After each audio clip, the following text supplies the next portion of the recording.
నమస్తే. తెలంగాణ రాష్ట్రంలో కాంగ్రెస్ ప్రభుత్వం వచ్చి 2.5 సంవత్సరాలు అవుతుంది.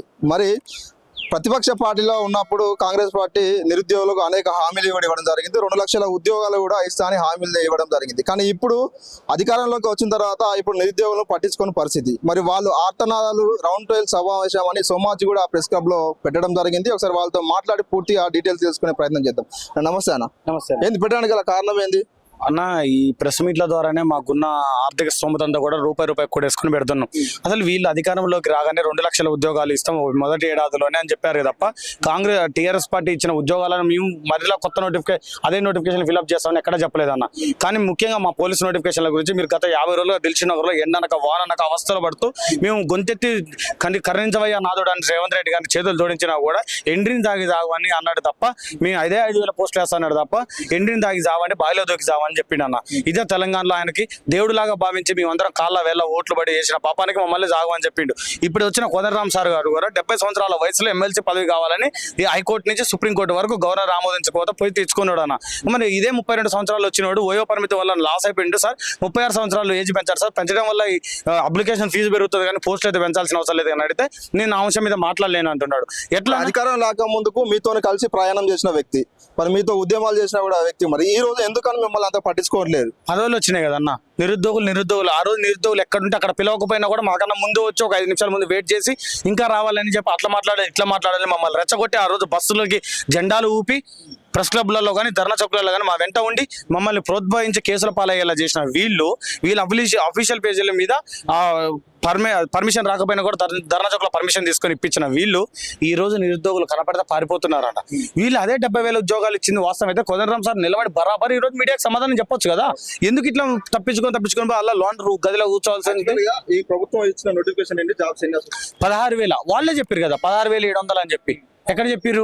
మన అసెంబ్లీ సమావేశాల్లో అడిగిన క్వశ్చన్స్ బీఆర్ఎస్ వాళ్ళు అడిగిన క్వశ్చన్ చెప్పారు. అన్న మేము బీఆర్ఎస్ కోట్లా కాదు, కాంగ్రెస్ కోట్లం కాదు, మేము పోతే మాకేదో పదవులు ఇచ్చారని కాదు, ఏం కాదు.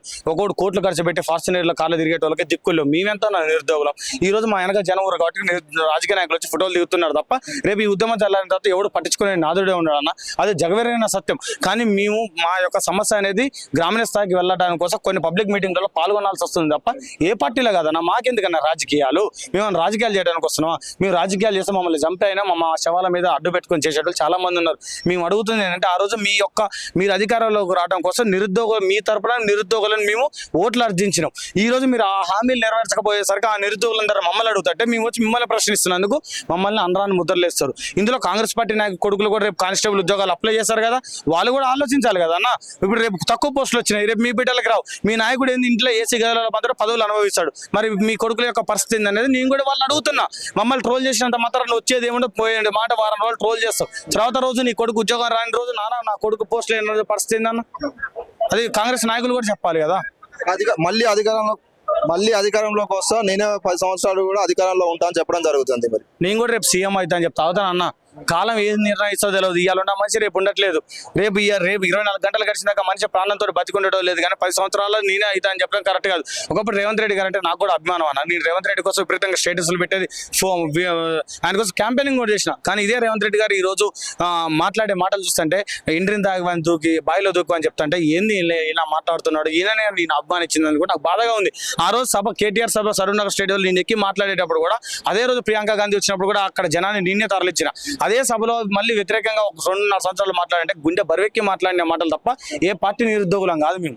ఇప్పుడు బీఆర్ఎస్ అధికారంలోకి రాకపోవడానికి ప్రధానంగా కారణం అయితే నిరుద్యోగులే. ఈ పేపర్ లీకేజీలు కానీ వివిధ కారణాల వల్ల ఈ నిరుద్యోగులను పోరాటం చేశారు. మరి ఇప్పుడు ఆ విషయం తెలిసి కూడా మీపై ఒక నిర్లక్ష్యం చూపెడతారు ఎందుకని? అదే అన్న, మేము అదే అడుగుతున్నాం. ఇప్పటికి కూడా అదే అడుగుతున్నాం. ప్రభుత్వాన్ని ఏం చేయమని చెప్పి అడుగుతున్నాం.